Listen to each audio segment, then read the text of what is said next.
install these Pocono seat brackets or seat swivels on our Sprinter van. Stay tuned, we'll be right back.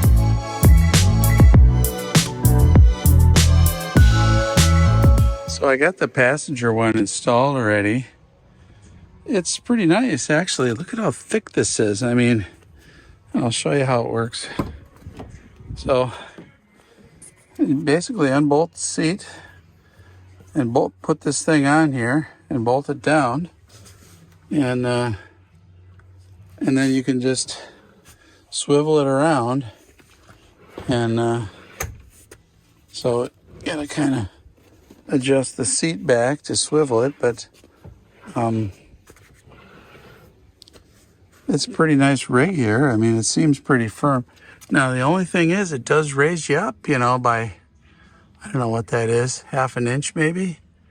Not too bad, but here's the release for the seat.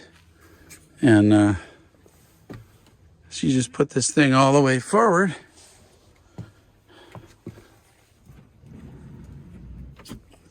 Swivel it around. I mean, I'm doing this with one hand here. Boom. There it is, and look at this. They've got this nice metal edge here, which gives that a lot of strength.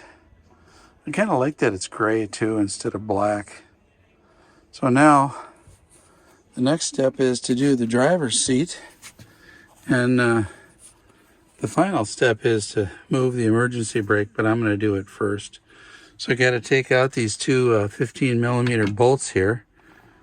At least that's what they said they were. Apparently it's not, because that's my 15 millimeter.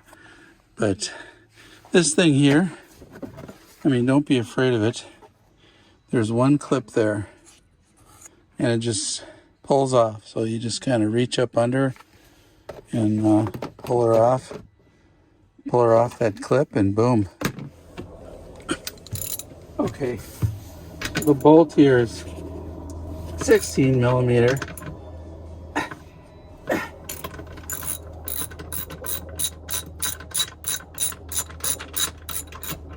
So hopefully nothing will go thwack here on us. But so it says here in the instructions, it says firmly grab emergency brake assembly and push the cable through the floor to allow it to lower into position. So let's try that. Okay. There it goes. I was the most worried about this relocation of the emergency brake, which I don't know why. It's not a big deal, really. They do tell you disconnect the battery for 20 minutes before you unplug the seats, which otherwise you got to get them reset at the dealership. But you can actually go to Pep Boys and get them reset. So I'm not too worried about it, but I'll disconnect the battery to do the driver's side here. 16 millimeter, not 15. Let's see if we can get these to line up. There we go.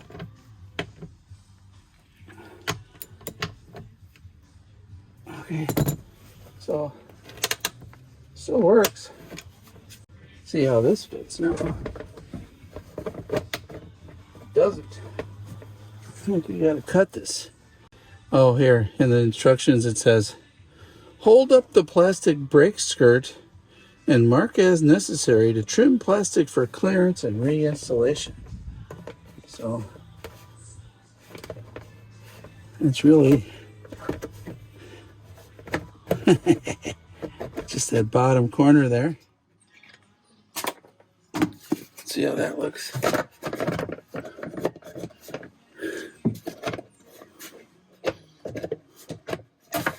Pretty close.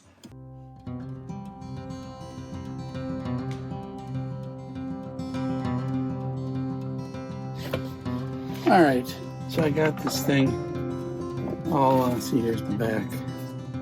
I got it all kind of carved out here. And I think it should actually fit in there now. Come on, baby.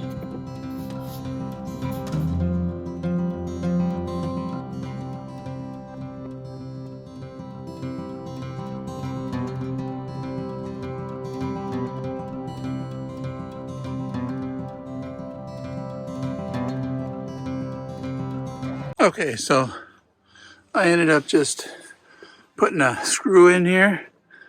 I had that black screw and the bracket is back there. This thing doesn't line up exactly how it did before on that bracket. So I just drilled an 1/8 inch hole and put that screw in. It worked good, self-tapper. So I think we're done with the emergency brake. It's in a little bit different position than before, but it works now. You see how I had to cut it off at the bottom there? You know, that's so the thing can swing up. But I think we're okay. So time to do the driver's seat. And you gotta unplug the power. And it's right behind this panel here. You can see it's on clips. Here's the panel right here. And it's just, you know, these little plastic tabs here are in those clips. So you get the bottom in and then clip it in there and you're good to go. So, and then inside, you see that post right there. This cable was on that post. We'll zoom in on it for you. And there's the post and the cable. So what you do is push the red button and pull that cable off of the post and you've disconnected power to the van. So wait about 20 minutes to let all the capacitors and everything bleed off, and then go in under the seat. And there's a tab right there. And pull these cable plugs out. And I don't see the tab on this one. I need 2 hands. Okay, well, I'll figure that out. And then this one here, they're just right inside here. If you saw where I stuck my fingernail, it's right there is that tab. And this is backhanded for me, so I gotta grab a screwdriver to get the one on the other side. Okay, so that second plug, you don't need to take him out.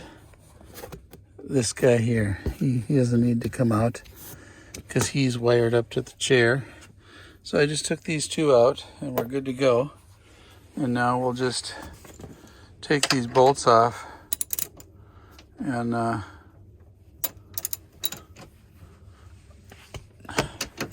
then we can pull the chair out.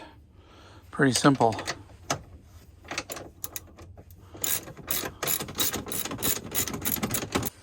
Sometimes I just like using my drill for this, you know. I mean, my impact tool. These are really long-winded screws, take freaking forever. So then you just got to move the seat forward and do the ones at the back here. So I put the backrest forward too because I'm thinking to pull this out of the driver's door is going to be a little bit of a challenge.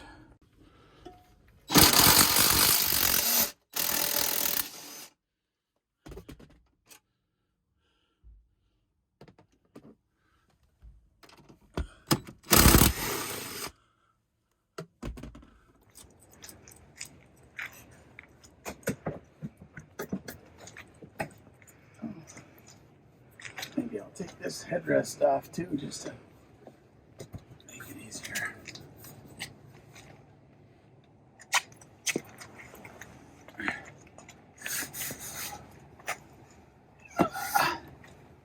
Okay. All right, we got to grind off this thing.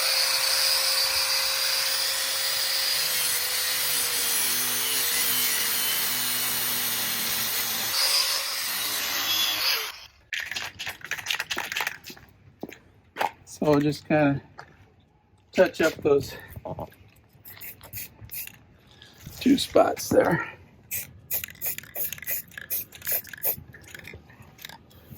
We get the pins off. That was easy, huh? All right. So they come packed up pretty nice with the bolts.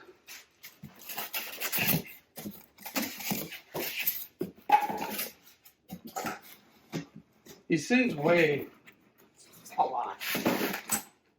Okay. So the back is always where this guy is, okay? So you can turn it so it'll lock in the swivel position there. So, good Lord, that's heavy.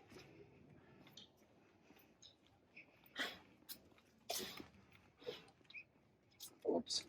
We open the van door.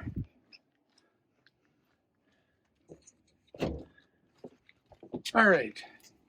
Now, that didn't help me anyways. So we got to take this off. Okay. We won't use that anymore. So look at all the good stuff down in here, huh? Look at that. Here's my rear speaker wires that I got ready for later. Right there. But yeah, there's a lot under here. So we're going to go ahead and put this thing on here. And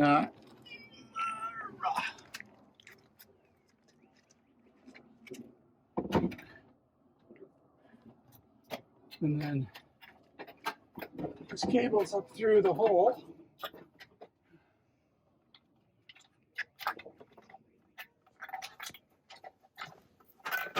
Okay. And then got it right there. Okay. So now, in order to get these bolts on, we just gotta swivel it. And then just line up these guys and put them all in, folks. Don't try to put in one all the way tight and then go back and do the rest. Put them all in. Leave loose. Then tighten down. Get each one a few turns into the threads. I saw another guy on YouTube trying to show people how to do this, and he was having a whale of a time getting them started. Well, you can see, you know, if you push it down into where it's trying to center on the countersink there, yeah, you're going to have troubles. You can put the seat on, and we'll leave it just like this.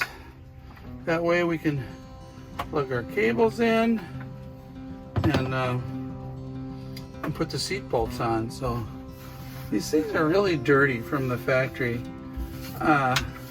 This is the Pocono Alpine seat bases, and I don't like the fact that there's like weld slag over here. I don't know if you can see the little dots from the weld, you know, in different places.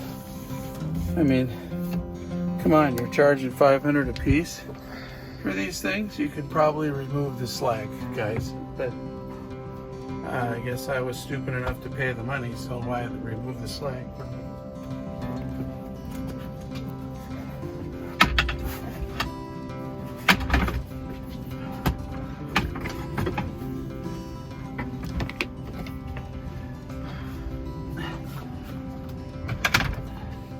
You are. So see the countersink one goes up from the bottom because this plate is tight to the other one they have to clear. And they're using lock nuts here with nylon inserts to hold that down, which is really good because you would not want that to come off on you while you're driving. I'm going to go put the other two on.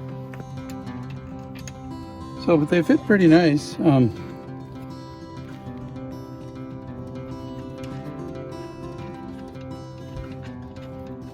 don't know what that other guy online was having so much trouble with these. I mean, I didn't have an ounce of trouble with these. Everything just went on like clockwork.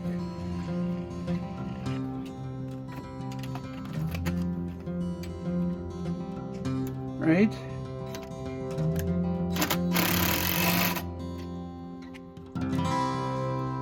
Haha.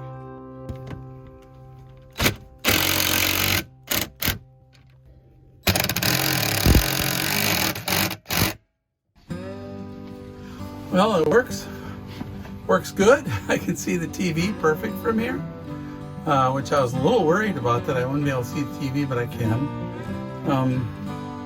You know, we have a little ottoman, kind of like this, from the old RV that we'll have for here, but I mean, it's good.